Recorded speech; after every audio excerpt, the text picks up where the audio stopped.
Olá, pessoas! Eu sou Mário Souto, seja muito bem-vindo a mais um episódio aqui do nosso Tech Guide. Sim, hoje é o dia que a gente vai falar de React aqui, ó.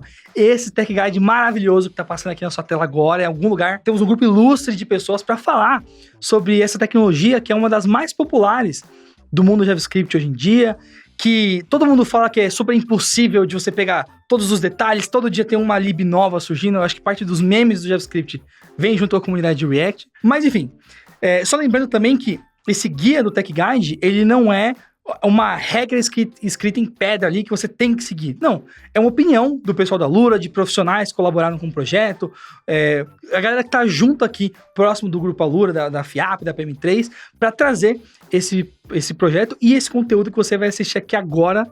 Então, logo aqui na minha frente tem o nosso querido aqui, Álvaro, que é desenvolvedor front-end no Santander, na First, certo? Exatamente. Olha, eu lembrei sem usar colinha agora. Bom dia, boa tarde, boa noite pra todo mundo aí. Boa. E logo aqui tem de novo a nossa querida Juliana Wazei, que já participou do episódio de front-end, que é instrutora na Alura e tá aqui junto com a gente hoje também. Oi, gente. Oi, Mário. Oi, todo mundo que tá assistindo.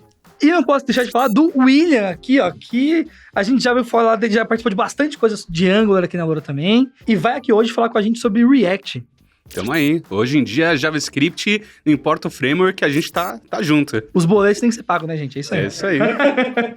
A ideia é começar do nível 1, tal como a gente sempre faz aqui no Tech Guide.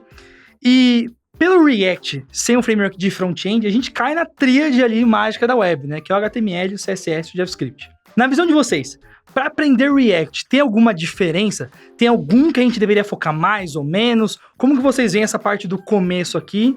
E aí a gente já pode ir trazendo outros pontos aqui para trabalhar também. Acho que quando a gente começa a aprender front-end, eu falo isso sempre porque eu acho muito importante, porque me fez falta quando eu fui aprender React com o Mário Souto, inclusive. Começa pelos fundamentos de CSS, fundamento de HTML. Aí quando chega no JavaScript, aí tem que pegar mesmo os fundamentos, porque o React vai desconstruir muita coisa que a gente aprende, quando a gente aprende usando JavaScript padrão, funciona de um jeito. E o React vai desconstruir muita coisa da forma como a gente aprende no padrão, né? Só que para você desconstruir uma coisa, você precisa saber construir essa coisa.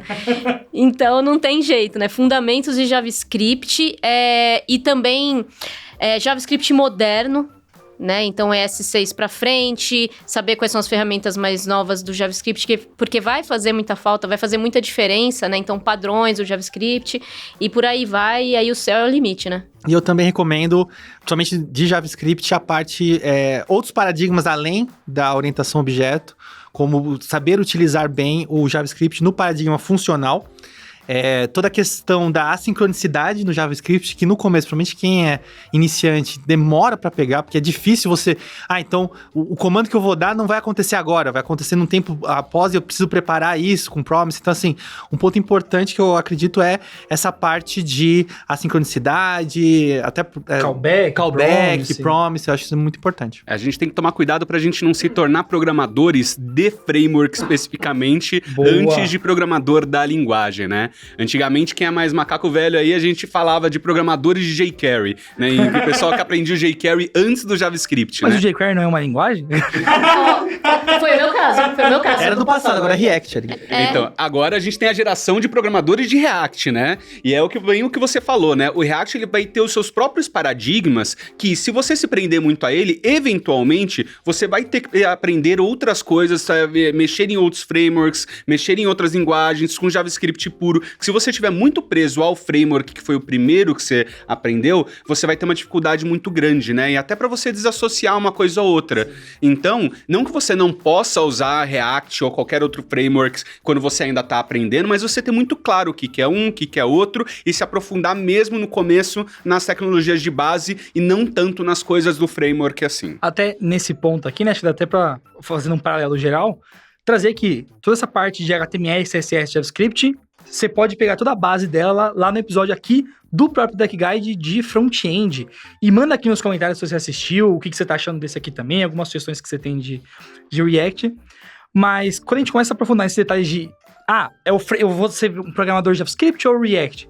Eu acho que assim, o React ele te ajuda a estar mais próximo da linguagem, de certa forma, Porque o tempo todo você tá escrevendo JavaScript, você não tem um auxiliar para fazer um if ou para mostrar uma lista na tela. Você sempre tá usando a parte base de JavaScript.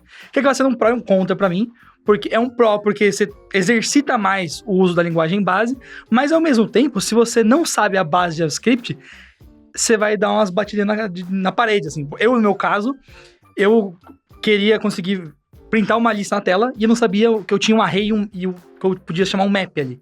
Ou a diferença do map pro for each, sabe? Então, esse tipo de coisa eu vejo que pega bastante quem tá começando com React, assim. E quando a gente fala de separar os conceitos, eu gosto de separar que a gente tá fazendo a parte do roteamento da aplicação, que a gente tá querendo os componentes da aplicação, o formulário dela.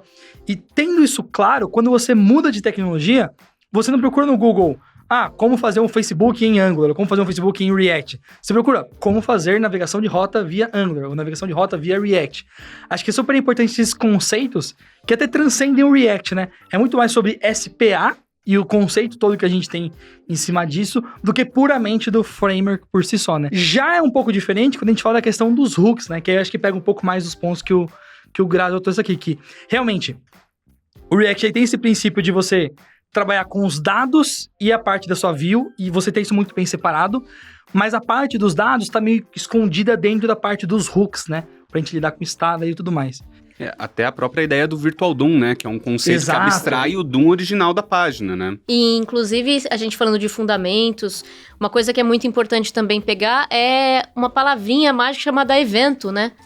Então, eventos, então trabalhar com eventos usando o JavaScript padrão. Então, chama evento, tipos de evento, etc, etc.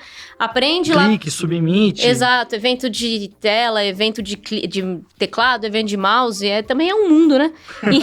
E entender como é que os eventos funcionam, né, no DOM, né, como é que monta, desmonta, vai e volta. E aí, depois que você entende isso usando o JavaScript padrão e sofre lá, né, bate um pouco de cabeça, aí você entende para que o core da solução do React, né, na real. E acho que vários desses conceitos é interessante que a gente entenda o problema e as possíveis soluções, inicialmente, que não estejam presas a um framework, né? Por exemplo, eu preciso trabalhar com SEO, né? O Search Engine Optimization, ou seja, minha página tem que aparecer bem nos resultados do Google quando a pessoa digita determinada coisa na busca do Google. Mais importante, o conteúdo do HTML tem que estar lá quando você dá o Ctrl+U. Eu acho que esse é um teste importante, não é só aparecer no seu navegador renderizado. Exato. Quando você tá o Ctrl+U, ele tem que estar lá antes. Mas daí você tem esse problema. Eu quero ter um Search Engine Optimization, quero que apareça na primeira página do Google. Problema. Qual que é a solução para isso? Normalmente é o que? É Server-Side Rendering. E daí, como é que eu soluciono o Server-Side Rendering? Qual que é os pontos positivos e negativos? Tudo isso que a gente falou até agora independe de framework. E daí, cada framework vai ter as suas implementações, suas soluções para isso. Se você não entender bem o problema, você vai estar viciado numa solução específica de um framework específico, que nesse próprio framework pode ter uma solução melhor que você não sabe, e você se viciou numa determinada solução específica, achando que ela é a questão toda. É importante lembrar que só o React é uma biblioteca de renderização, certo? Mas ele tem, claro, quando a gente fala em React... É difícil quando a gente fala em React, o pessoal pensa só na lib React. Normalmente quando a gente fala em React, você pensa todo o ecossistema em volta. Então quando... Vem vários Pokémon juntos ali, ó. Várias Tenho coisas... que usar todas as libs do meu projeto. Exato, que não é a verdade, né? Então, mas o legal é que você pode começar simples, só com React. E aí, conforme você vai precisando, tendo a necessidade, você vai montando a sua equipe de Pokémons. E o legal do React é que tem várias soluções para vários problemas, né? Então, por exemplo, roteamento tem várias soluções possíveis. Para fetch de dados tem várias soluções possíveis, inclusive a própria do JavaScript. Mas isso é um negócio que eu ia comentar, né? Cada vez mais eu vejo que assim, por mais que tenham várias, de 2014 a 2017 ali toda hora tinha um novo, a própria comunidade foi consolidando assim, não é o framework oficial, igual o Angular, que a gente tá todo padronizado ali, mas ele falou, normalmente a galera usa o Axios ou o Fetch para fazer request. Normalmente para fazer roteamento a galera vai usar o React Router, ou já vai para um Next.js que te dá uma série de outras decisões ali. Acho que o pessoal começou a ver que tomar todas as decisões o tempo todo atrapalha um pouco também. Sim. Eu acho que no começo, principalmente quando você tá montando uma empresa ou uma equipe, enfim, ter essa possibilidade de você tomar todas as decisões que você quiser é uma coisa bem atrativa. Mas conforme o tempo passa e sua equipe escala, você vai querer padronização, né? E tomar decisão custa caro, gente. Isso é uma faca de dois gumes, né? Exato. É muito interessante você ter controle total, granular, sobre quais decisões você quer tomar, e você ser extremamente customizado nisso, só que ao mesmo tempo, cada pessoa nova que vai ser introduzida no projeto vai ter que entender entre as 2, 3 libs principais de comunidade para roteamento, qual você usou? Você usou como? Qual arquitetura? Que esquemas de módulos você usou? Quanto melhor você puder padronizar isso na sua empresa, seguir um style guide específico da comunidade, ter um style guide próximo, você padronizar isso dentro do seu ambiente, vai ser melhor para todo mundo, né? E ter soluções mais comuns para determinados problemas. E eu diria até que nessa onda de comuns, quando você estiver aprendendo React no dia a dia, tentar ir pelo simples. Então, evita a solução que você precisa criar 4 arquivos diferentes, separar uma variável com o nome de não sei o quê, e eu tô quase entregando uma lib aqui. Porque o React, por padrão, ele pode não ter a melhor forma para você fazer o gerenciamento de estado, igual outras ferramentas têm por padrão. Mas se tem tanta empresa no mundo usando e conseguir entregar todo dia e fazer onboarding de pessoas no time, quer dizer que de algum jeito funciona. Então, acho que boa parte dos lugares onde funciona e funciona bem é porque as pessoas tentaram manter as coisas simples. Porque, por mais que você tenha tudo documentado, é um esforço você chegar num time novo também e você aprender tudo aquilo que tem as 1 milhão de regras, sabe? Às vezes, se tiver umas 10 regras principais e algumas são abertas pro time, você consegue tentar filtrar um pouco ali. Eu sempre brinco do que tem o framework, né? Mas no caso o React, tem o React da empresa e o React das ruas, entendeu? Então assim, eu sempre falo assim, é o React da empresa e o React da rua. Então assim, React moleque. Jogar a bola descalço. Pra quem tá começando, principalmente, né? A comunidade de JavaScript tem muito essa história do hype e principalmente a comunidade React vive muito no qual é o novo hype do momento. E principalmente pra quem tá começando, galera, fujam dos hypes. Fortaleçam sua base, porque não adianta nada você saber a última lib do momento, maravilhosa de gerenciamento de estado, ou de build, ou não sei o quê, se o seu JavaScript, HTML, CSS não tá bom. Não adianta. Você não vai resolver o problema que você realmente deveria estar solucionando. E nessa onda aqui ainda, eu queria entrar um pouco mais nessa questão dos hooks, né? Porque a gente veio de um cenário onde o React, ele tinha lá os class components, que na minha visão, eu acho que era muito mais fácil de introduzir o React para as pessoas. Porque assim, era mais claro, ó, isso aqui é quando montou, isso aqui é quando vai mudar. Então, era muito mais claro os nomes. E hoje em dia, com os hooks, principalmente o use effect, depende da pessoa sentar e ela refletir, não, pera, isso aqui roda. Se eu fizer assim, roda nesse momento. E também naquele outro. Qual que é a visão de vocês dos hooks, assim, hoje em dia? Eu tenho uma certa relação de amor e ódio com os hooks. Eu acho que para muitas coisas eles solucionam e pode ser uma abstração, uma base muito boa. Inclusive, eu recomendo muito. Tem um modelo de solução, uma solução da comunidade que o pessoal deu o nome de Action Hooks, que poucas pessoas conhecem, que seria como se fosse os services do Angular, para quem já trabalhou com Anglars. Action Hooks seria uma maneira default padrão de trabalhar com hooks dentro do React, para ser um modelo padrão de solução genérico, que eu acho muito bom e acho que todo mundo deveria utilizar, mas ao mesmo tempo ele pode deixar algumas coisas realmente muito complexas. O próprio Use Effect, por exemplo, é um hook que como é que chama o cara famosão do React? Dan Abramov. O Dan Abramov. Não, o Quincy Dots. O Quincy Dots. Que chama de não posso ver pontos, porque, enfim. Esse. O não posso ver pontos, o Quincy Dots, ele fala, por exemplo, que na grande maioria das vezes é uma má prática o uso do Use Effect, que na grande maioria das vezes você não deveria estar utilizando ele. Só que, para a maior parte das coisas, na própria documentação do React, ele dá. Tá lá. Eu diria até além. A documentação do React tem muito pouco hooks. Se você abrir ela hoje, na data de gravação desse vídeo aqui, não saiu a versão beta da documentação do React. Então, na versão atual, eles ainda mostram muito exemplo com class, embora tenha as coisas com hooks lá. Mas você precisa querer procurar a versão com hooks, não é o que ele te dá por padrão. E quando ele dá com hooks, vários exemplos ele dá com Use Effect. E aí a gente cai num caso que eles chamam de derived state, né? O de estado derivado. Onde, basicamente, o seu componente, quando ele renderiza, ele mesmo já fez a operação no dado e o pessoal vai e bota para fazer 4 vezes essa operação dentro de um use effect, né? Então, acho que uma dica que eu posso dar para quem tá assistindo na sua casa, senta, pratica com calma cada um desses hooks, tenta ir a fundo nesses conteúdos. Esses posts do Quincy Dots tem muito conteúdo muito rico de React, porque ele não só pega a documentação e aplica, ele traz cenários diferentes, ele traz o contexto. Eu acho que isso é um pouco das coisas que faltam, sabe?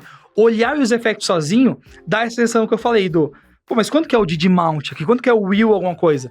E lá ele aplica num contexto e começa a fazer mais sentido quando você vai aplicar no dia a dia. E até reforçando um pouquinho essa questão que eu comentei do Action Hooks, o grande problema que ele vem solucionar, imagina que você tem uma função síncrona que você quer transformar numa função assíncrona. Por algum motivo agora ela vai retornar uma promise, um callback ou alguma coisa do tipo. É muito mais difícil você fazer isso, vai ter uma breaking change, porque as pessoas que estavam esperando, usando aquela função, esperando o resultado na hora, síncrono, agora elas vão ter que transformar isso numa promise. Agora, o contrário é muito mais fácil, não é? Sim. Você tem uma função assíncrona que retorna uma promise, agora ela vai retornar o dado síncrono, mas ela vai retornar dentro da promise. Não vai ter breaking change pra ninguém. A questão do Action Hooks é justamente uma maneira de você deixar tudo de maneira assíncrona no React Way, no jeito do React de resolver os problemas, que é com hooks. Então, é uma abstração base de hooks para resolver qualquer tipo de problema que você tenha que colocar uma lógica compartilhada dentro de um componente. Bom, então acho que a gente conseguiu passar aqui por esse ponto, né? E eu gostaria de tentar ir pro final dessa primeira parte do nível 1 aqui. Como que vocês preferem hoje criar uma aplicação React do zero? O que vocês estão usando? Eu, particularmente, mesmo que eu vá usar um projeto simples, eu crio com o Next.js, porque para mim ele facilita a parte do tooling, que no passado foi uma dor de cabeça da comunidade React, que o Angular resolveu um pouco melhor, que o Vue tem todo o jeito dele lá também. Eu vejo dessa forma um pouco hoje. Como que vocês veem? Create React App, Vite, essas 1 milhão de alternativas que tem hoje aí. Então, a gente tem muitas alternativas, né? Eu sempre falo, se você conseguir padronizar a stack e ter o máximo possível de padrões dentro da empresa, melhor. Então, se for no caso de uma empresa, eu recomendo fortemente, por exemplo, padronizar em cima do Next.js e todo o projeto ter, inclusive, o seu scaffolding padrão de Next.js, usando, inclusive, ferramentas que tem da comunidade de CLI para gerar esses scaffoldings, para você poder utilizar lá.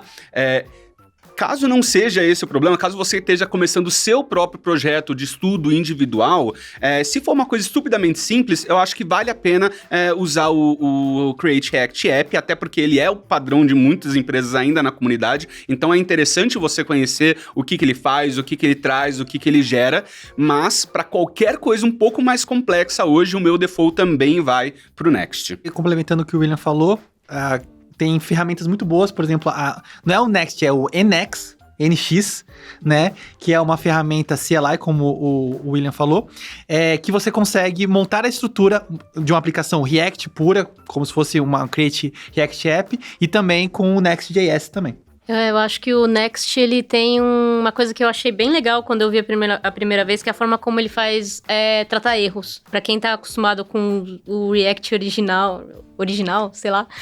Puro, das ruas, moleque. Então, aí você olha no Next e fala, nossa, isso aqui é muito mais fácil de trabalhar, gente. Então, eu acho que vale a pena. Depois o Next vai dar...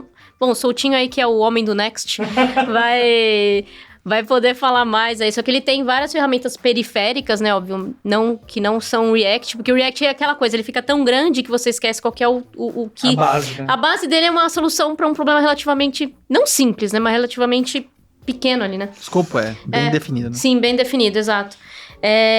Então, assim, se você pode trabalhar com a ferramenta, acho que Next, sim. E recomendo que o pessoal também se acostume com o uso de CLIs. Eu sei que para quem está começando é um pouco mais difícil, você pode sim, no começo, utilizar suporte de plugins de VS Code e tudo mais, ou mesmo se você já é mais velho e gosta, e tudo bem, mas é muito interessante você se acostumar com o uso dessas CLIs, né? O Create React App tem a CLI simplona dele, o Next tem a CLI própria também, que resolve pro feijão com arroz dele, e como indo no que o Américo comentou, a parte se você quiser uma CLI de verdade, mais madura, genérica, com suporte a Next, React Vanilla e inclusive a outros frameworks, o NX para mim hoje é a melhor CLI que a gente tem no mercado com suporte genérico para múltiplos frameworks. Show de bola, então. Então, acho que agora, da parte 1 que a gente consolidou, né? Como que eu monto um projeto, quais são as coisas que a gente tem, o que a gente pode ver de base aqui. Então, vamos caminhar para o nosso segundo nível aqui do Tech Guide de React. Beleza. Fizemos a base, vamos para o nosso nível 2 aqui agora. Se a gente fosse basear no Tech Guide, a gente tem alguns pontos aqui que vão dizer de hooks um pouco mais avançados do que o use state, para fazer aquela parte base ali de estado, e do use effect. E a gente começa a ter alguns de memo, de callback, e começa a ter algumas coisas também puxando para a parte de style de component, CSS em JS. Eu acho que eu vou dar preferência primeiro pra gente abordar essa parte de CSS em JS, e aí a gente vai explorando esses hooks um pouco depois, ou quem sabe a gente pula aí. Mas como que vocês veem hoje o cenário de trabalhar com CSS dentro do React, assim? Vocês veem mais gente trabalhando nos arquivos separados, com CSS Modules, ou mais CSS em JS? Como é que vocês estão vendo hoje o cenário aí? Pelo que eu tenho visto, a comunidade tem dado mais preferência para CSS em JS. Tem sido o cenário mais comum. Eu ainda vejo muitas pessoas utilizando CSS Modules, e particularmente é a minha preferência. Né, eu venho da época que eu fiz muito CSS na mão, puro mesmo, no ponto CSS, sem SAS, sem less, sem nada.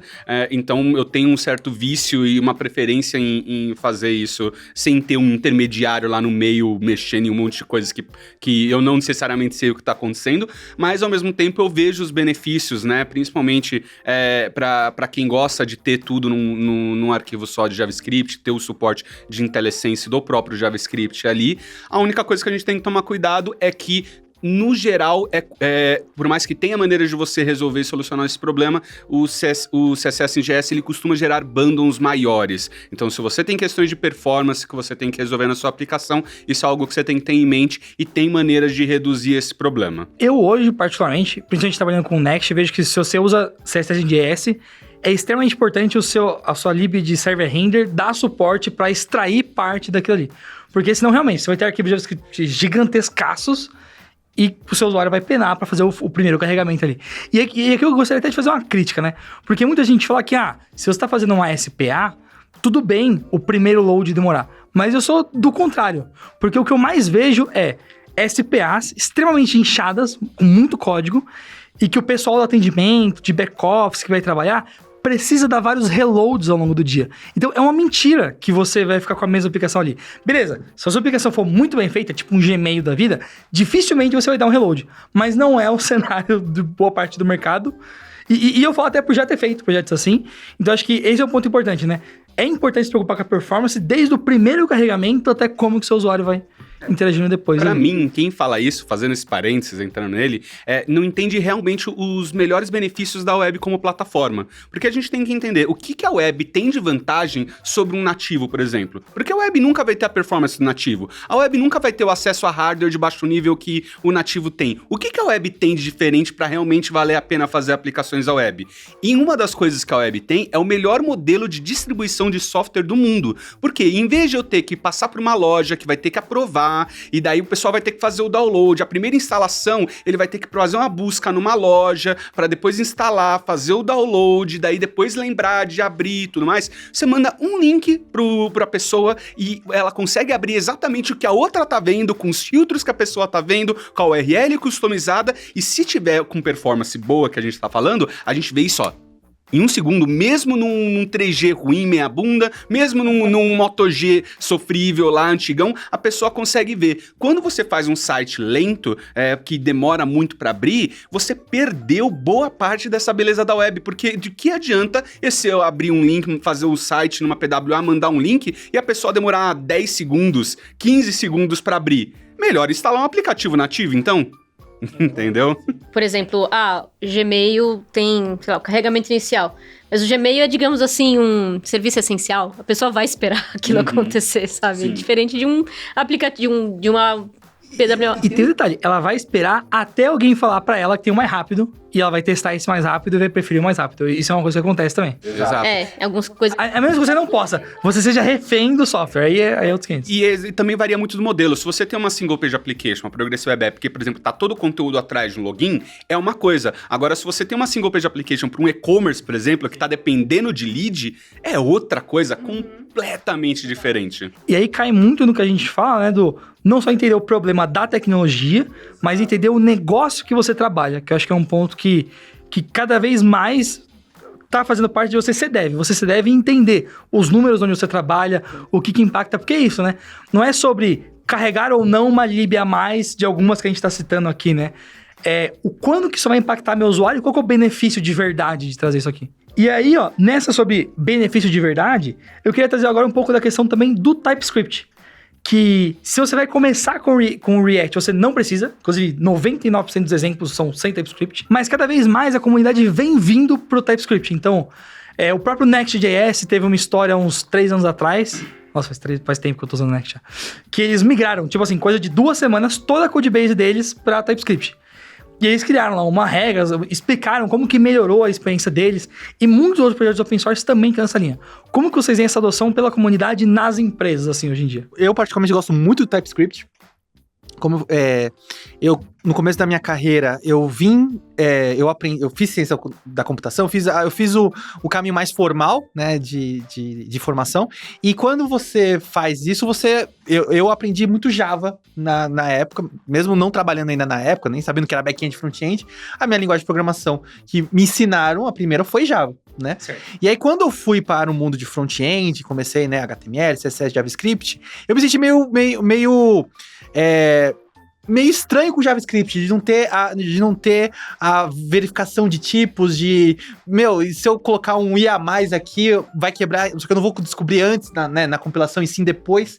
Então, para mim, ou o que eu vejo, para quem vem de linguagens, eu tô falando aqui de faculdade mesmo, né, que é Java, ou C#, ou até mesmo C, vir pro TypeScript, lógico que é importante conhecer JavaScript, como a gente falou no primeiro bloco, mas o TypeScript você se sente mais seguro, né? Você como desenvolvedor, não só a sua aplicação, mas você como desenvolvedor. E claro, o tooling fica muito melhor, né? A questão do autocomplete, sim, tem autocomplete muito bons de JavaScript, mas o TypeScript não tem como comparar, é muito melhor. Por mais que por mais que o VS Code faça muita mágica, ainda não tem como ser perfeito. Primeira vez que eu vi o VS Code completar ali um import, eu já fiquei...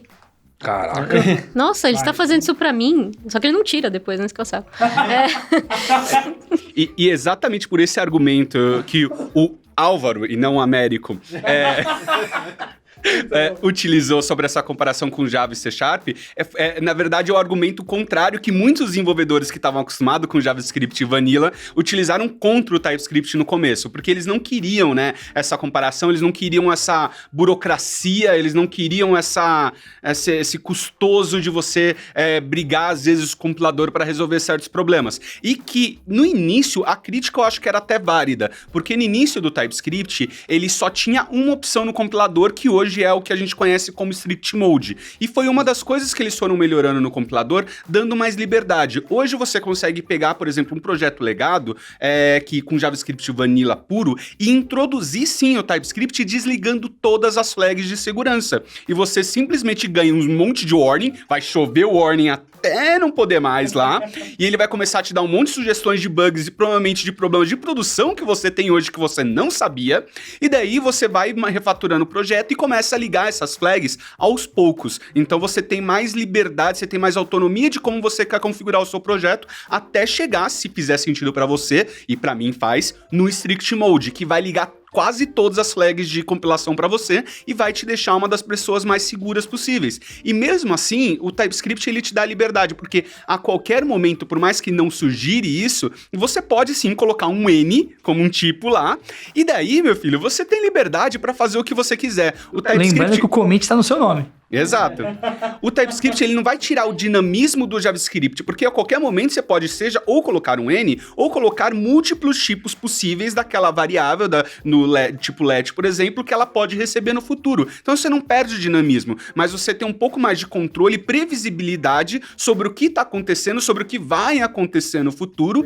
E tem vários casos, como por exemplo do Airbnb, que eles fizeram essa migração para TypeScript e depois eles fizeram um post-mortem para ver o que aconteceu, como é que foi a migração, e eles perceberam que eles diminuíram cerca de 30% dos bugs que eles tinham em produção depois da migração do TypeScript, apenas com a migração.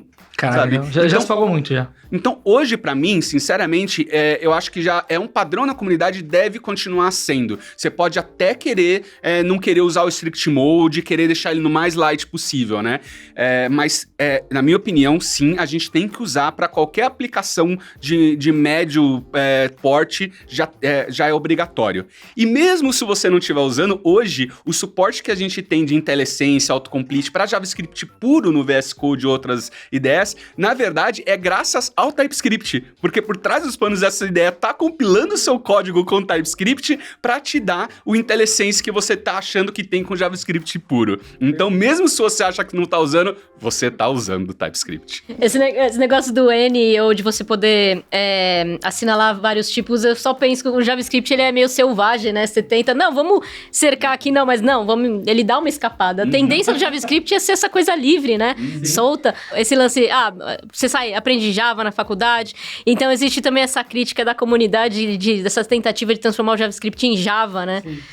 E aí o TypeScript, ele meio que também cai nessa crítica, né? O que é um erro também, né? Porque o pessoal quer falar que orientação a objeto, né? Que tipagem estática é orientação a objeto. E não é. A gente tem tantos exemplos de linguagem funcionais puras que são fortemente tipadas. Então, você pode implementar qualquer paradigma a partir de uma tipagem estática forte que o TypeScript fornece. Nesse ponto, assim, né? Quando a galera pega e fala de, porque seria melhor se o JavaScript fosse 100%.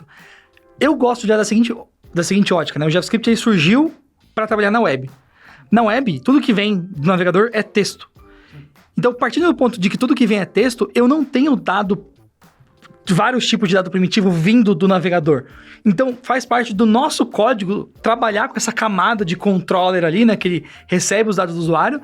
Dentro do seu código, você converte eles para os tipos que fazem sentido para você, mas no final você vai mudar texto pela rede de novo. Então, acho que essa flexibilidade do JavaScript de você poder mandar um N, ou ao invés do N, né, poder mandar quais os diferentes tipos que você recebe ali, ajuda a lidar com o lado selvagem do próprio browser ali. É uma flexibilidade que facilita a gente não ter que ter alguns conversores que outras linguagens têm, para você conseguir mapear um JSON ou algo do gênero assim, quando a gente está trabalhando no browser ali. É importante frisar que o próprio TypeScript teve que ter adequações para o React, né? No começo lá, o TypeScript, o Angular, né, adotou o TypeScript e aí o TypeScript fez alterações para o Angular, né? Junto, né, open source, né? É até legal porque é Google e Microsoft, mas fizeram para entrar. Aconteceu a mesma coisa com o React.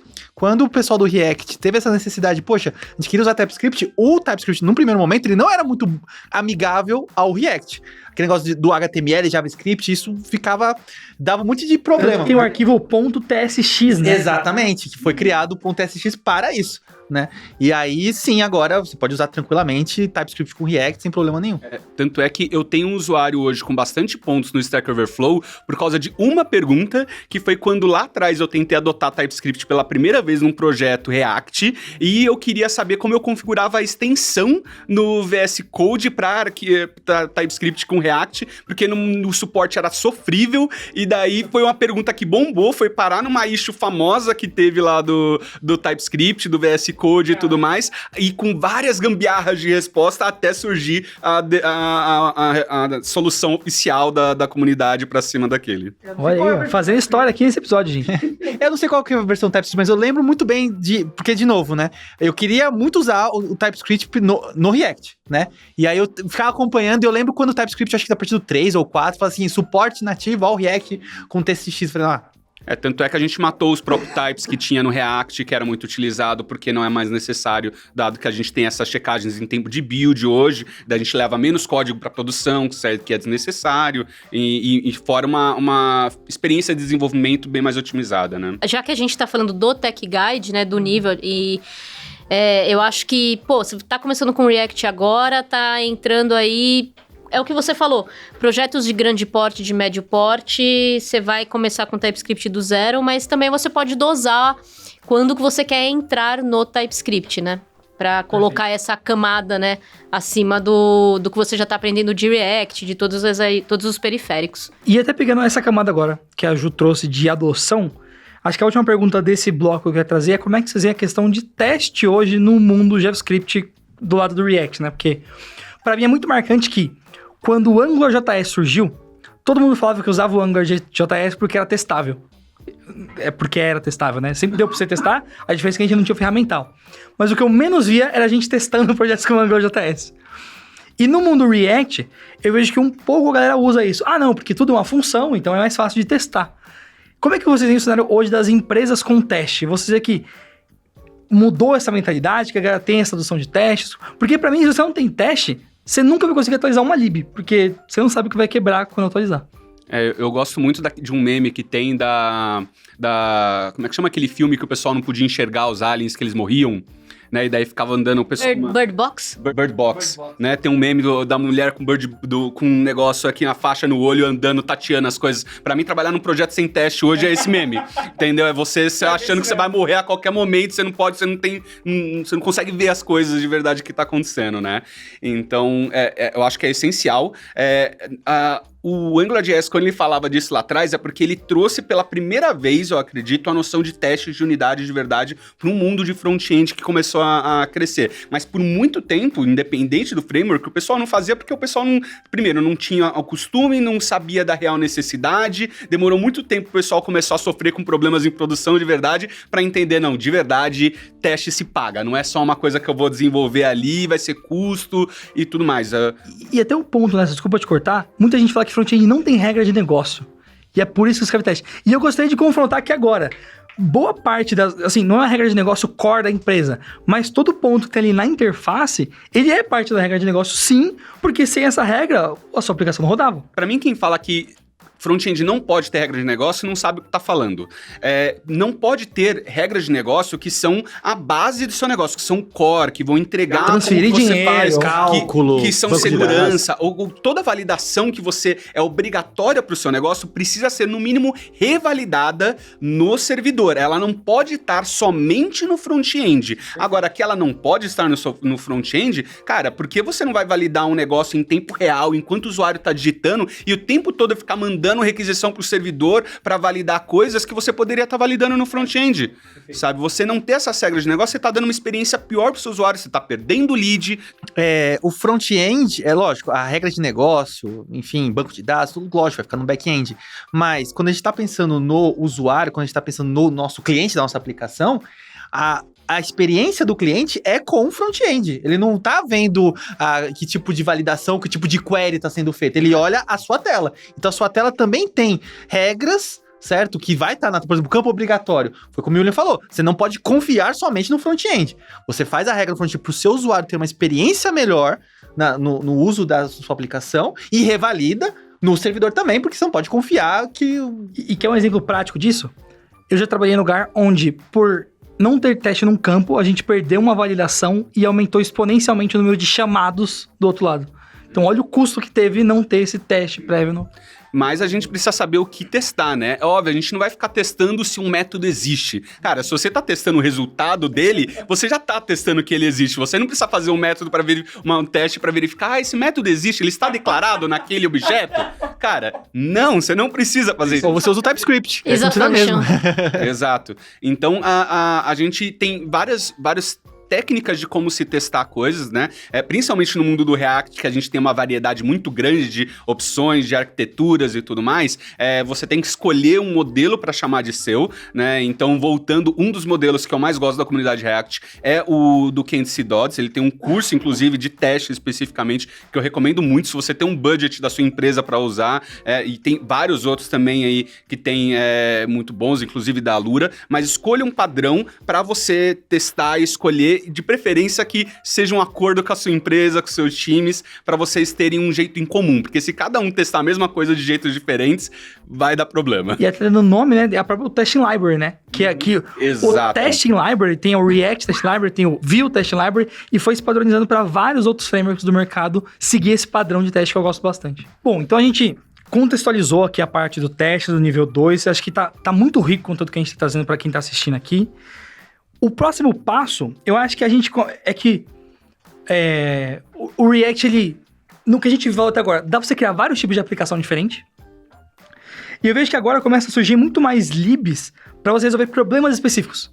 Então, é você usar um lote para fazer animações, é você trabalhar melhor com alguma lib de formulário, tipo o React Hooks Form, ou algo do gênero assim. O que vem na cabeça de vocês agora, até pegando como base aqui o item 3... de libs que são comuns de se usar no ecossistema React para suprir essas coisas que o framework não dá e que entra no nível um pouco maior aqui de complexidade e tal. Uma das primeiras libs que provavelmente o pessoal vai ter que escolher libs ou o padrão, de qualquer forma, que provavelmente vai cair numa lib, é gerenciamento de estado, né? O React, ele tem uma solução dele padrão para gerenciamento de estado mais simples, que é o React Context. Na minha opinião, React Context é a pior API pública do próprio React, da lib do React. Polêmica. Polêmica. Não, mas a chance de você cair em más práticas, cair em problemas de performance, más otimizações, utilizando o React Context puro, é gigantesco, é muito simples. Eu já vi e já resolvi e já introduzi vários bugs com isso. E resolvi meus próprios bugs depois que eu entendi de verdade o que está acontecendo. E também não é uma API simples, não é uma API... assim, ela tem uma simplicidade no começo que daí depois você olha, cara, eu não precisava, eu não devia estar escrevendo tudo isso. E hoje em dia a gente tem, né, o clássico Redux, que apesar do pessoal reclamar e xingar muito, o Redux moderno hoje, com API de hooks, tá muito mais simples, mas mesmo assim a gente tem outras soluções hoje muito mais simples. O Stand também, que é uma que eu vi que veio crescendo bastante na comunidade, a galera tem curtido. As que eu mais gosto particularmente hoje, que eu recomendo fortemente, é o Recoil, que é do próprio Facebook, e tem o paralelo dele da comunidade, que é o Jotai. Particularmente, eu prefiro o Jotai, porque o Jotai, não só ele já se diz hoje estável, ele não tá numa versão beta ainda, como ele tem suporte para a comunidade para fazer plugins com diversas coisas, inclusive com outras libs da comunidade, por exemplo, usar HTJS junto para gerenciamento de estados em real time, se fizer sentido para você. Então é uma lib super simples que você consegue criar átomos, né, que seriam os contexts do React com uma linha, em vez de 10 com um monte de coisa bizarra lá do React Context, e com a menor possibilidade de introduzir bugs, porque ele já tem uma otimização por debaixo dos panos que você não precisa se preocupar. Então, pra mim, isso é o que o Context deveria ser por padrão. Eu espero que um dia, quando o Recoil virar realmente algo estável, ele acabe se tornando uma API pública do React mesmo. E o Recoil é engraçado porque ele pega muitas referências do ClojureScript. Eu tava vendo a forma como ele gerencia internamente os dados e tudo mais, é muito baseado no como que a galera usa os atoms no ClojureScript e tudo mais. Fica a curiosidade pra quem quiser ver. E isso que eu acho legal, né? O quanto que uma tecnologia evolui em função de outras que já vieram antes, que resolveram problemas e, como você gosta de falar, subindo o número de gigantes aí. Tem até o mais básico de fazer requisição ao servidor, né?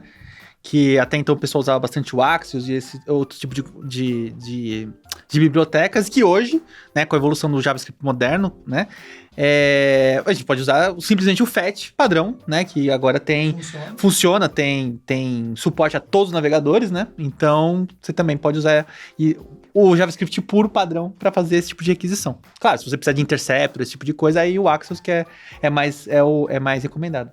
Mas o Axios hoje, inclusive agora temos FET no Node também, então o Axios ficou para coisas bem específicas mesmo, né, grande parte aí do que você precisa fazer, você vai fazer no FET mesmo, e é uma biblioteca menos, olha só, estamos aí quebrando paradigmas, em vez de adicionar bibliotecas, estamos tirando. E isso eu acho legal, né, essa visão da gente tirar a lib, porque a lib, ela ao mesmo tempo te ajuda, mas ela tem um custo oculto grande também, né? Sim, de atualização, Muita gente usa também o React Carry, por exemplo, para fazer essas requisições, que apesar dele solucionar algumas coisas principalmente relacionadas a cache e tudo mais, na maioria das vezes também ele me parece um caso de uso exacerbado, desnecessário, que poderiam ser resolvidos facilmente com FET da vida em boa parte dos casos.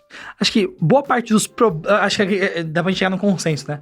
Boa parte dos problemas são: você escolheu uma lib que ela resolve muito mais problemas do que de verdade você tem. E aí você começa a pagar o custo dessa lib. Você tem o over-engineering e tem o over-libbing, né? Sei lá, existe um nome pra isso? Não sei. Acho que junta os dois, né? Normalmente o over-libbing, então é um over-engineering. Muito o termo overreacting. É bem comum essa zoeira, overreact. Olha a piada. Olha aí. Mas entrando num ponto sério, né? Eu acho que, principalmente pra quem tá assistindo a gente, é tomar cuidado com essas libs que se propõem a fazer todas as coisas. Porque no final é isso, sabe? Mesmo o gerenciamento de estado. Normalmente na aplicação você vai compartilhar de forma global na aplicação o token do usuário, a informação de sessão dele, que vai ser o próprio nome, outras coisas assim. E para 90% das aplicações é isso.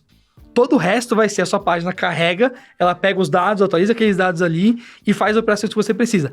Mas no meu... então beleza, o seu cenário é diferente, você senta com o seu time e desenha uma solução para isso. Eu tenho certeza que para 90% dos casos você não precisa de uma lib.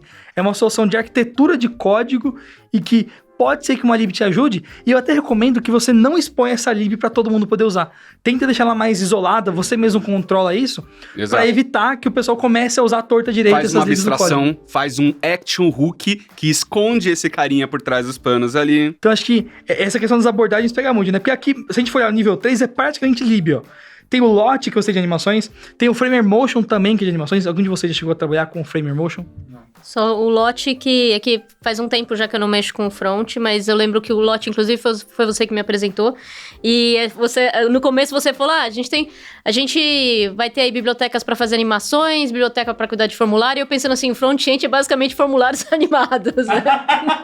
É tudo que o seu front-end precisa ter, formulários e animações, aí acabou. Não, gente, brincadeira. Não, mas 90% dos casos, sim, é formulário, né? Enfim. E, inclusive, pra mim, eu acho que o React deveria ter uma solução oficial do próprio lib para soluções de formulários, né? E ainda mais pensando no estilo que a gente tem hoje, né? Que muitos formulários mais modernos, principalmente por conta do uso do celular, é aquele formulário carrossel, que ele tem os campos, aí você clica no continuar, ele não aparece a mensagem embaixo, ele puxa pro lado e vem a resposta aí, sabe? Eu acho que muita gente perde tempo implementando isso ao invés de só ter uma lib que ela já te dá e você só usa e configura, assim. Esse é um caso clássico que uma lib ia te ajudar muito mais do que você quebrar a cabeça tentando fazer sozinho. E é o caso clássico de que parece que é mais simples do que é de verdade. Sim. Quando você vai fazer na prática, você vê que o filho chora e a mãe não vê. Quem, quando tava aprendendo front-end lá, não tentou implementar o carrossel do zero lá, com CSS puro, JavaScript lá, e seu carrossel não funciona. Aí você fala assim, usa o Bootstrap, aí faz um carrosselzinho no Bootstrap, tudo bem. A gente tá falando aqui sobre, não use lib para determinados casos. Daí outro que a gente tá falando, use lib. E daí, pra mim, eu não sei se foi nesse vídeo que a gente já comentou, se foi em outro que a gente gravou, que eu falo sempre do sinta a dor primeiro. Perfeito. Cara, você começou a fazer aquilo, foi fácil? Não usa lib. Começou a fazer aquilo, cara, essas animações na maioria das vezes dão um problema. Cara, começou a sofrer, tá passando mais tempo do que você acha que deveria tá passando? Beleza, vamos usar uma lib, deve ter alguma coisa que a comunidade usa, padrão, algumas opções, padrões pra resolver esse tipo de problema. A grande máxima da programação, né? Depende. Quando você vai usar essa lib, toma cuidado também e aproveita coisas que o próprio React tem de você carregar partes da aplicação separada. Então, não carrega todas as libs o tempo todo. O próprio Next, por exemplo, né, ele faz aquela parte de split bundle. Então, para cada rota, ele já tá separando para você cada pedaço ali. Então, se na home você não carrega o Lot e o Framer Motion, ele não vai carregar essa lib ali. Numa outra ele vai carregar. Se você só carrega essa lib quando a pessoa clica no botão pro formulário abrir, você pode fazer esse formulário, é um formulário que ele carrega de forma dinâmica. Que tem o Next Dynamic, tem o React Loadable também. Então, eu tô sempre trazendo os paralelos aqui dos dois, que é para você ter ciência de que isso tem impacto no seu usuário, principalmente em conexões 3G ou no meio da rua, dentro do metrô. Pense que as pessoas vão abrir sua aplicação no pior cenário possível. Pra mim, isso é um conceito que já deveria cair de maduro, que já deveria ser padrão em toda a comunidade front-end web, mas infelizmente é uma coisa que eu tenho que repetir muito ainda que o pessoal esquece. Lazy loading. Você não deveria estar entregando todo o código da sua aplicação, que provavelmente tem 1000 rotas, sei lá quantas, só porque o usuário acessou uma página. Já que a gente falou sobre performance, como performance é importante para um modelo de distribuição da web, que é o melhor modelo possível, cara, entrega só o código necessário para aquela rota que ele está acessando abrir. Existem muitas estratégias avançadas de fazer lazy loading, mas pelo menos lazy loading por rota é super simples. Né? Tem o Next faz isso já para você por padrão, com os padrões do próprio framework, maravilha, mas mesmo se você estiver utilizando o Create React App ou qualquer outro modelo, é super fácil de fazer lazy loading com componentes React. Faz isso por padrão. Mas a minha aplicação é pequena. Se ela for escalar, você vai querer ter começado por default com lazy loading por rotas. Faça isso que vai ser melhor para o seu usuário. E aí, tem 2 pontos aqui que acho que vale a pena citar, porque alguém vai levantar, que é o GraphQL no mundo React. Eu tenho o sentimento de que na comunidade React, em especial, a galera quer muito usar GraphQL para todas as coisas. Tem até uma lib que ela brilha muito nisso, que tem uma empresa por trás, que é o Apollo Client, né? Tem o Apollo lá por trás, que é a empresa. E como é que vocês veem hoje a galera usando assim? Eu particularmente vejo que para alguns cenários mais de coisa open source, eu vejo a galera usando como solução para facilitar build estático, outras coisas assim. Mas em empresa tem algumas dores de usar GraphQL que nem todo mundo está disposto a passar. De novo, eu volto para qual que é o problema que a gente está querendo solucionar. Se você quer usar GraphQL só porque é hype, porque tá todo mundo usando, cara, tá errado. Mas não é assim, pô. Hype-driven development. Você tá tirando a alegria da pessoa que tá aqui assistindo. A galera vai comentar que você tá triste aqui, ó. Comenta aí o que você tá achando até agora. Se você estiver triste, tudo bem, mas ó... Não, mas o ponto é, você pode aprender no hype, assim, eu comecei a estudar Elixir. Vou usar? Não sei, mas comecei a estudar. Agora, uma coisa é você estudar, pra você conhecer, pra você ter a curiosidade disso, toda pessoa desenvolvedora tem que... Acredito que tem que ter essa curiosidade e quanto mais aberto, vou aprender Haskell, mas você não vai usar Haskell, mas vou aprender porque eu quero aprender o paradigma, isso é muito legal. Mas uma coisa é você aprender, outra coisa é colocar na sua empresa, né? Você usar... É responsabilidade, exatamente. Né? Então, e até isso isso é a questão da senioridade, né? Pô, você pode conhecer, você deve conhecer o máximo de coisas, tudo é impossível, mas você tem que conhecer o que você conseguir. Mas você vai saber, mas você vai usar o que é certo para o negócio, para o momento. Esse é o importante. Para mim é importante se perguntar qual que é o problema que esse hype tá vindo resolver. Então, no caso, por exemplo, do GraphQL, a gente tem o problema principalmente do quê? De performance que a gente tá falando. Você tem uma API REST, por exemplo, com dados do usuário, que devolve 200 campos do usuário, sendo que você só tá querendo nome e e-mail dele? Cara, você tá fazendo um download, talvez um 3G sofrível lá que o usuário tá utilizando para pegar um monte de campo dado que você não vai precisar utilizar. Então, nesse caso, se esse é um dos problemas que você tem a resolver, GraphQL, você vai lá e fala, eu quero nome e e-mail, ele vai te tornar nome e e-mail, você vai diminuir muito o payload e vai ter melhoria de performance. Tem outras coisas? Tem, mas a gente tem que entender o que é isso para poder justificar e colocar base nas nossas decisões que a gente tá fazendo no software. E é o caso também, até que eu acho que eu citei em algum outras das conversas que a gente teve, que é, por exemplo, se você seu front tem que consumir dados de vários lugares.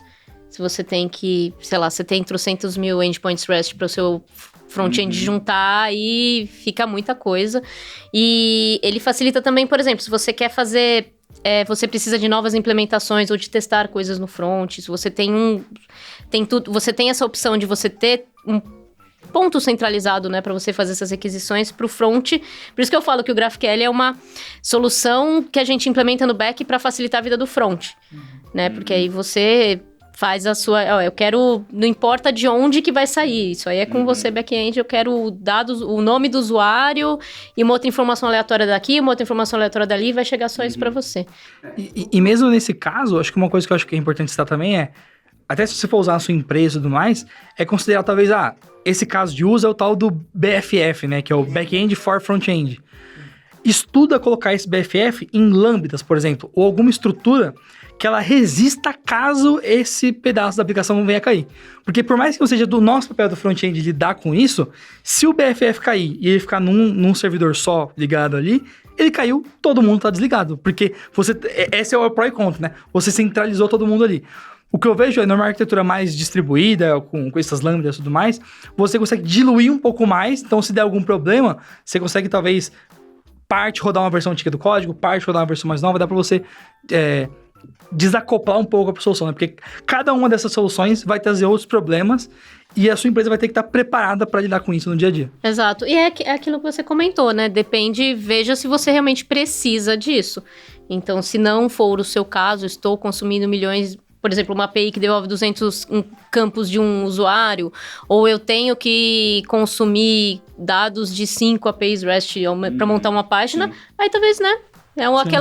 Faz aquele e tem a balanceamento. solução, como você falou, do BFF, né? É uma solução um pouco menos ágil que o GraphQL, porque o GraphQL permite uma liberdade muito maior do front-end, né? Então você não precisa...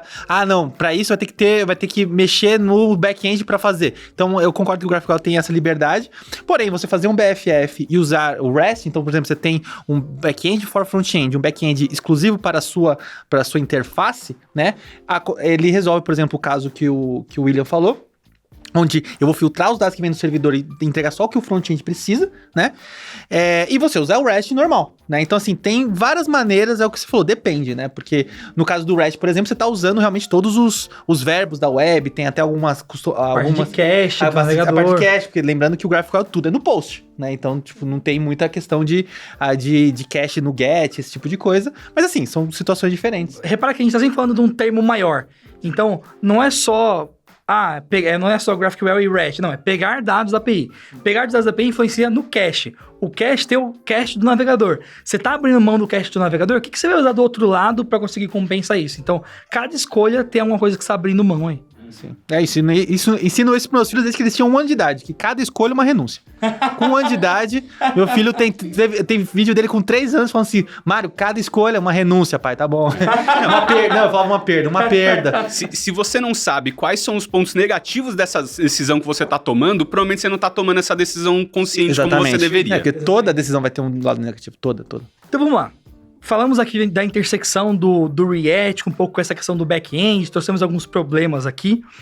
Tem mais algum ponto que você acha que é importante da gente citar? Acho que a gente falou pouco, a gente entrou aqui nessa questão de cache, mas essa parte de fundamento de HTTP, o quanto que é importante como front, trabalhando com React, ter isso também, né? Fundamentos do HTTP é uma das coisas que, se você começa a aprender programação e vai ali catando cavaco e aprendendo, passa reto fácil. Passa reto. Então, o que é servidor, comunicação servidor-cliente, HTTP, os métodos, os códigos. Então, eu super recomendo parar e ver com calma, com carinho, para entender melhor o que é, o que funciona, quais são as partes. Porque se você começa a focar em JavaScript, e botar as coisas na tela, isso passa e uma hora vai voltar para você e te passar uma rasteira. Essa falta de conhecimento mesmo, né? E o legal que eu acho que HTTP é que nem o Nirvana, né? Ele junta todas as tribos, porque é um ponto de intersecção entre o back-end e o front-end, porque se você é um programador, uma pessoa programadora back-end, você tem que saber método de HTTP para você servir corretamente e fazer corretamente o uso. E se você é uma pessoa programadora de front-end, você também tem que saber HTTP para conseguir usar, né? O que às vezes a gente vê de a API retornar 200 e no payload erro, né? Não tá escrito no gibi, né? É assim, e até eu pensei aqui, vou fazer acho que um pull request no Tech Guide, porque tem 2 sites muito bons para aprender códigos de HTTP, que é o HTTP Cats e o HTTP Dogs. Nossa, você leu minha mente agora. É o melhor jeito de você aprender código HTTP é com esses 2 sites. Se você gosta de gato ou de cachorro, se você gosta de nenhum dos dois, você não é uma boa pessoa, então sai daqui. Mas veiras à parte, assim, é um jeito engraçado, mas útil. E assim, é muito importante. Se você tá aqui de front-end, você tem que conhecer. Se você é de back, você também tem que conhecer, porque é muito importante. Ilustra, né? Acho que é sim. Exato. E lembrando que, apesar de ser o método de requisição e comunicação mais famoso, ele também não é o único. A gente tem outros, como principalmente WebSockets, para comunicação em real time aí, que a gente tem de eventos entre clientes e servidor, para casos de chat, de eventos que realmente, por exemplo, você tem você tá esperando um pedido de um determinado cliente lá e ele pode chegar a qualquer segundo e você precisa responder o mais rápido possível. Você não vai querer ficar fazendo pooling, ficar batendo de 1 em 1 minuto ou alguma coisa do tipo. Sempre tem uma outra técnica para compensar, mas normalmente é uma gambiarra padronizada, né? Exato. E se for pra fazer a gambiarra, de novo, saiba quais são os pontos negativos dessa gambiarra. Entendeu? Que risco que você tá comprando ao fazer isso? Quer um bem besta dessa aqui agora? Olha o quanto que é importante, né? Eu conheço muita gente que, como front, às vezes nunca criou um servidorzinho back e botou no ar e cuspiu o seu próprio JSON ali. Nessa brincadeira do pooling, se você tiver 100 usuários e você começar a alternadamente ficar batendo no seu servidor, se você bater, sei lá, 15 vezes, você começa a ir escalando de forma exponencial isso aí. E eu já vi casos reais de empresas, eu já presenciei um caso de uma empresa que tinha um pooling, que o cliente estava reclamando que estava demorando muito, o que eles fizeram? Diminuíram 15 segundos o tempo entre o pooling e outro. Eles só fizeram um ataque interno de DDoS e caiu todos os servidores. E olha que bizarro, é isso, né? E veio do front-end. Sim. O seu próprio servidor, o seu próprio front-end atacou o servidor, entendeu? Mas a minha empresa tem um sistema de proteção. Não tem sistema de proteção que pega quando é o seu próprio usuário tradicional. Sim, é o seu usuário que tá fazendo, não o invasor, é o seu usuário. O usuário legítimo. Nossa, o usuário legítimo tá fazendo 50 mil requisições por segundo aqui. Um usuário. Então tá bom. E aí ele abre o bico mesmo. E aqui nessa, eu até reforço um pouco também, né? Quando a galera estiver estudando os hooks do React, eu até falo, acho que a gente não vai conseguir entrar no detalhe aqui do memo, do use callback, outras coisas assim. estuda pra valer como que isso funciona, qual que é o trade-off de usar isso. Porque muita coisa, por exemplo, que o Mimo e que o Callback faz, nas versões mais recentes do React, eles estão querendo fazer com que o padrão seja isso. Que é uma crítica que eu sempre tive ao framework. E que acho que ter esse entendimento de como as coisas funcionam ajuda, que é, se toda vez que você vai fazer uma chamada no meio do componente, você precisa chamar esse callback ou esse mimo, será que seu código tá certo? Será que não tem uma forma melhor de fazer aquilo ali? Porque, mas se o framework pede pra toda hora eu colocar alguma coisa, por que o framework já não botou e me dá uma coisa pronta pra eu usar isso aqui, sabe? Então, acho que esse é o tipo de reflexão, conforme você vai estudando e vendo mais coisas, vai ficando mais claro. E eu acho que também não dá pra fugir desse ponto aqui, né? Tanto de trabalhar com Git, quanto de ter familiaridade com coisas de linha de comando, né? Porque você vai instalar pacotes com NPM, com Yarn, vai conseguir precisar fazer o setup ali de um projeto e, enfim, é base de ter que mexer com isso, né? E usar as CLIs, né, que a gente estava comentando um pouco mais cedo, né? Então, linha de comando é fundamental mesmo. E, assim, é que eu falo, todo mundo quando tá começando, olha a linha de comando e fala, então, né? Tá meio um pouco de medo de fazer uma coisa errada e deletar tudo, dar um RM-RF na sua pasta raiz. Você tava falando dos hooks, uma sugestão para quem já tiver chegar num nível um pouco mais avançado e quiser aprender de verdade, é o reinventar a roda para aprendizado. Não porque você vai utilizar... Esse eu valorizo. Mas para aprendizado. Como é que funciona o use callback por baixo dos panos? Você pode tanto olhar o código, como você pode fazer o seu use callback de brinquedo, apenas experimental para brincar, para entender de verdade o que tá acontecendo, quais são os desafios. Porque às vezes a gente vê o código-fonte de projetos open source e se fala, cara, por que é tão complexo? Não precisava de tudo isso. Daí você faz o seu, você cai em todos os edge cases possíveis que você não imaginava que existiam, daí você entende a complexidade daquele código. Aqui é um caso super besta, eu sei que acho que um tempo atrás, acho que era o Meteor.js. Ele tinha um caso que tem um commit de um cara que é tipo 13 linhas de comentário e uma linha pegando uma variável e atribuindo um objeto vazio. E aí é isso, né? O código é mega complexo pra fazer uma alteração lá, só que eles não limparem esse objeto da memória fazia a aplicação crashar se ela ficasse 2 horas aberta.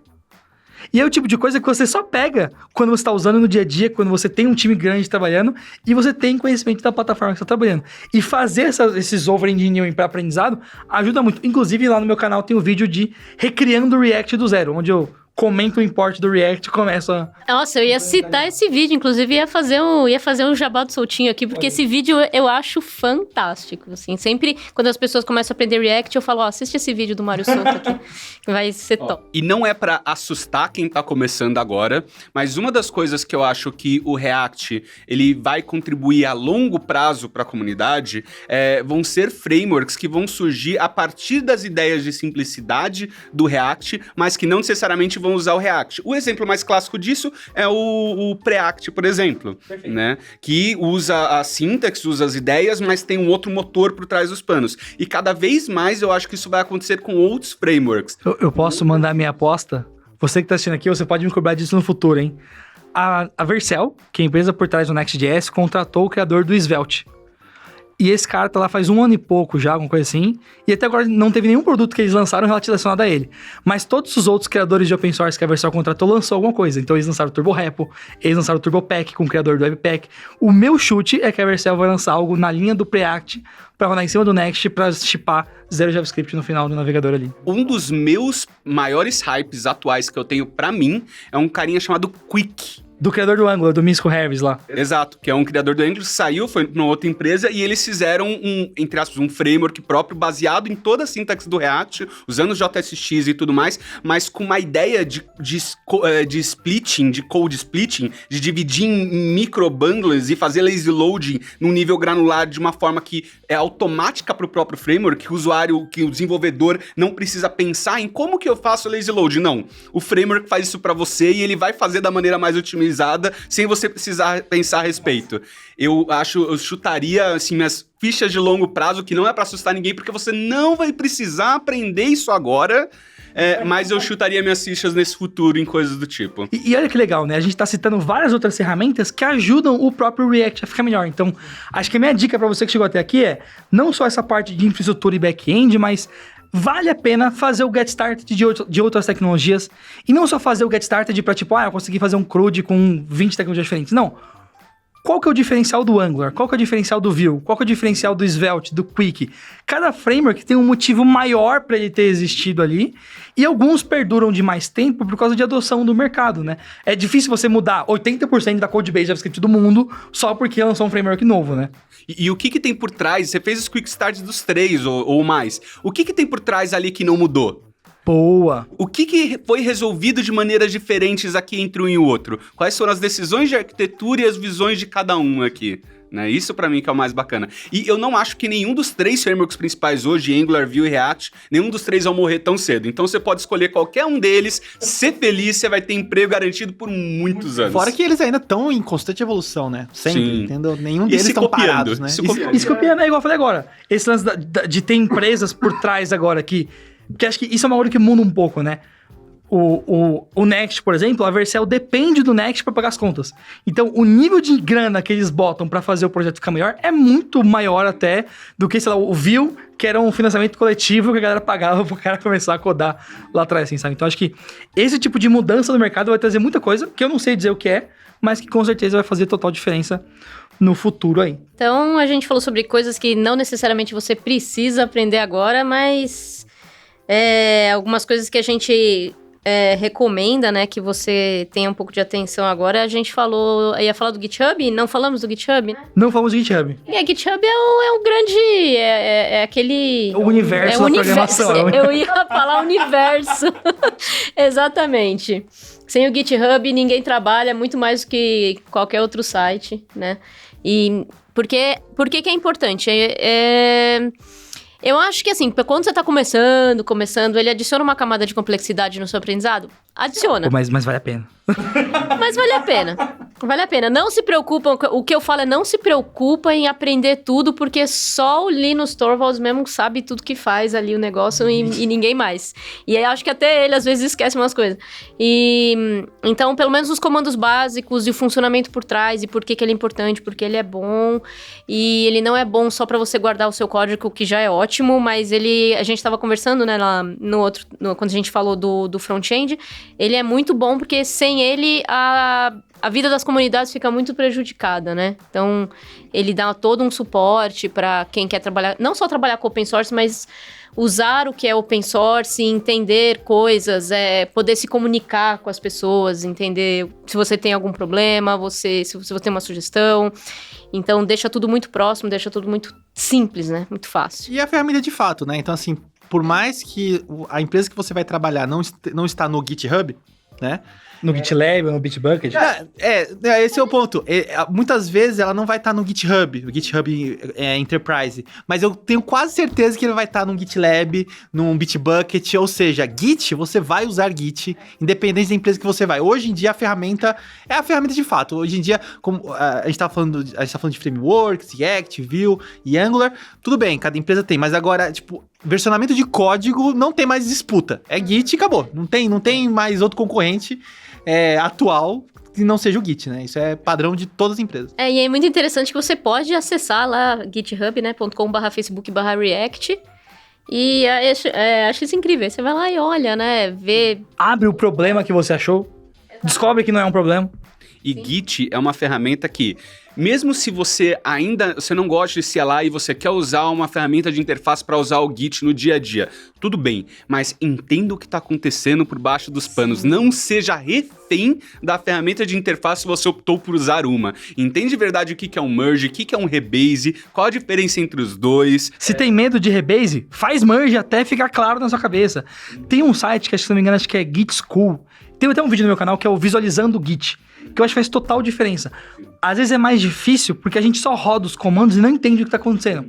Quando você tem a clareza de que é uma timeline, de que você está adicionando pontos nessa timeline, criando ramificações, depois convergindo, eu acho que vai ajudando. Eu gosto de usar a analogia do De Volta para o Futuro 2. Quando eu explico o Git, que é uma hora que eles, né, dividem a linha do tempo lá e a linha do tempo alternativa. E se você tem medo de fazer isso num projeto real que você está trabalhando, cria um projeto de exemplo. Dá um git init, mexe nos arquivos lá, começa a commitar, começa a criar branches diferentes, faz merge, faz CBase, faz a caca que você quiser fazer lá sem medo. Meu? Eu demorei muito pra usar Git porque eu tinha medo de apagar o código. Olha que negócio doido. A coisa mais difícil do Git é você perder código. Uma coisa legal do CLI e de usar o Git pela linha de comando é que uma coisa que eu sempre falo também para as minhas mentoradas, gente, o código ele não tá no ar, tudo que roda no computador existe em algum lugar. E aí, quando você tem que usar o Git na linha de comando, você acessa os arquivos e você descobre, olha, tudo que o Git usa para funcionar é um arquivo, gente. Esse arquivo ele existe, está dentro da pasta, você pode acessar, você pode abrir, é tudo texto. E isso é legal. Se você abrir a pasta .git do seu projeto, você vai ver lá que a branch atual que você tá é um arquivo dentro de refs head. E head, quando você usa o comando lá no, sei lá, git push origin head, é o atalho para esse arquivo que lá dentro é o nome da sua branch. Exato. Então, todo código que executa, ele está ali, ele existe em algum lugar, não está no universo.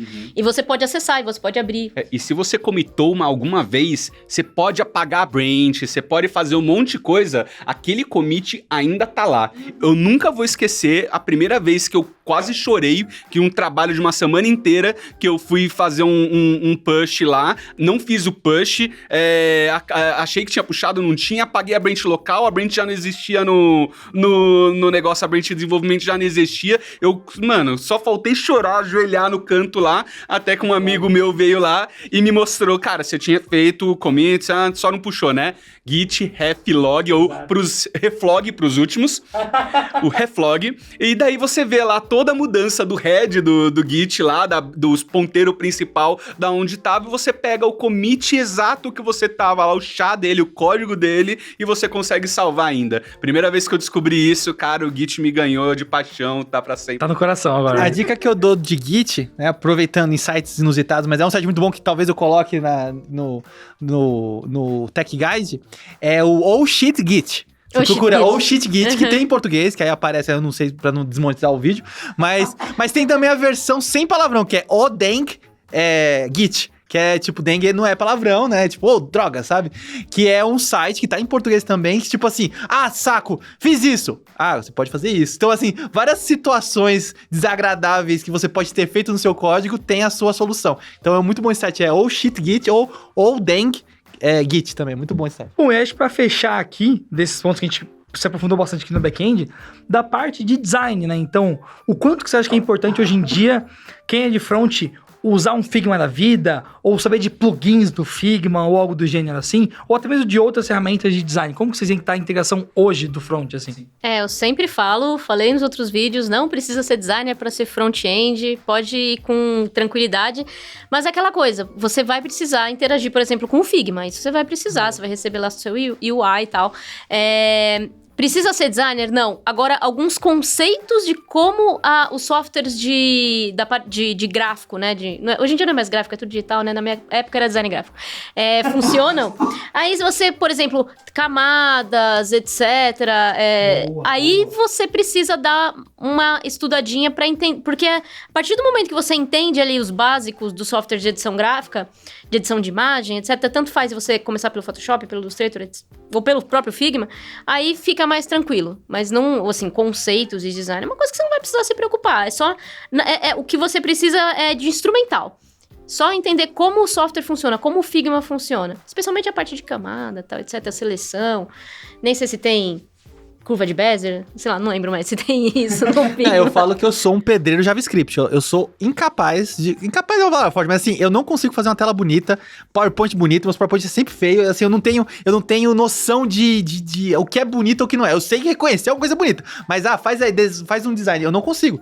E eu trabalho com front-end, então assim, eu tenho que trabalhar com um designer que vai fazer a jornada e tudo mais. Mas você não precisa de forma alguma ser designer ou saber conhecer design. Uma coisa que eu acho que é interessante, além dessa questão que ela falou com relação ao instrumental, mas é uma coisa muito importante, que aí sim eu preciso até mais, mas assim, eu estudo bastante a questão de acessibilidade, né? Que mesmo você... Eu tô dando meu exemplo, eu não sei nada de design, assim, eu tentei estudar, mas eu tenho um bloqueio que eu não consigo, pra mim, assim, como eu me visto, eu pego a primeira roupa de cima e a da gaveta de cima e a gaveta de baixo e põe. Então esse é o meu conhecimento de design e moda.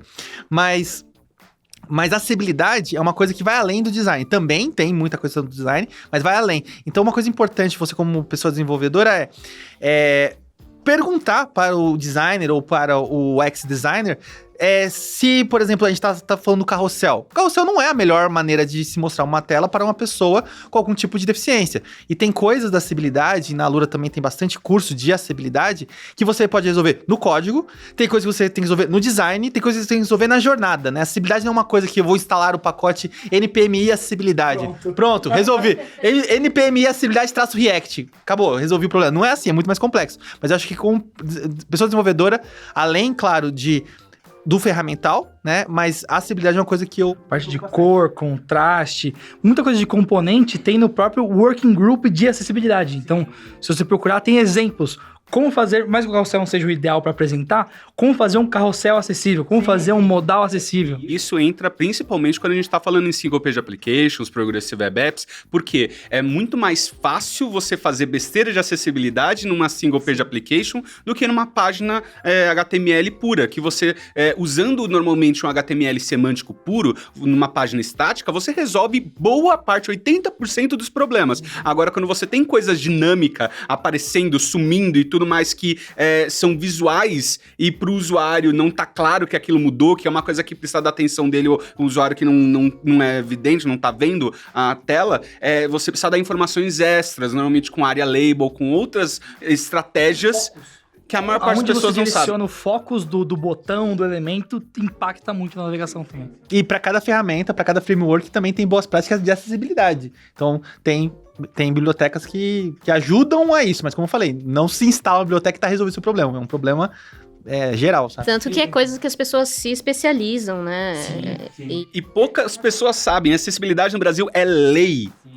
Qualquer site público que não for acessível é passível de processo e é ganho. E poucas pessoas sabem isso e eu acho que as pessoas processam pouco, sabe? Processa mais! Processa mais, porque poucas pessoas sequer conhecem a lei, conhece que a gente tem isso. As pessoas precisam conhecer, senão pelo amor, pela dor. Precisam saber que isso é uma obrigatoriedade. E é uma questão até moral da gente fazer isso, sabe? Então... Acho que é isso aí, né? A gente, como desenvolvedor, tentar fazer o mundo ficar melhor no digital, que é o meio nosso de trabalho aí, né?